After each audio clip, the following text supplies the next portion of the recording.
I suppose if you guys are Talent, above all, the one in a billion, the one man who should absolutely never acquire Nen.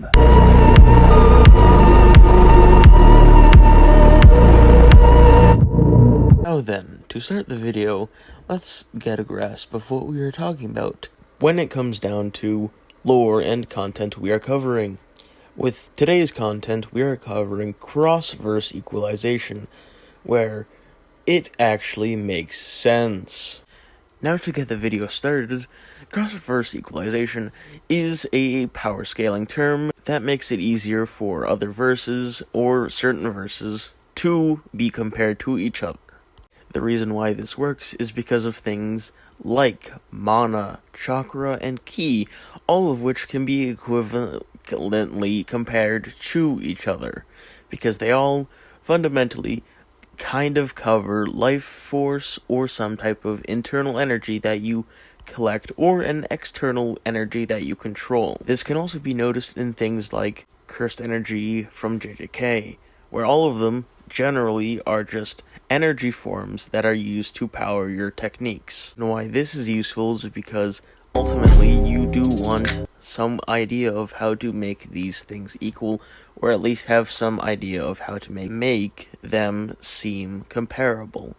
That is why most of these are compared by either a life force or some type of energy that you bring in. This can also be seen with something like Nen from Hunter x Hunter.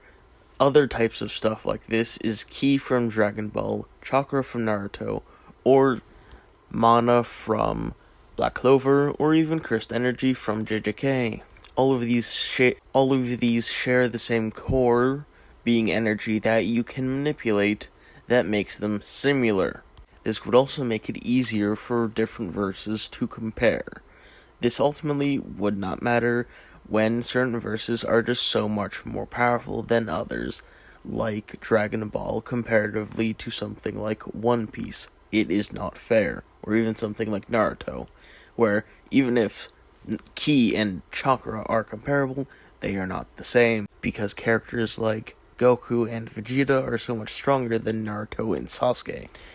This also allows cross-verse equalization to just say these will interact how they would normally interact with abilities from their own verse. This doesn't make your favorite anime character weaker, this just makes it more understandable for either to be compared to the other. But don't get it twisted, because they are not the exact same, nor do certain terms or words refer to the same thing, like this key compared to this key.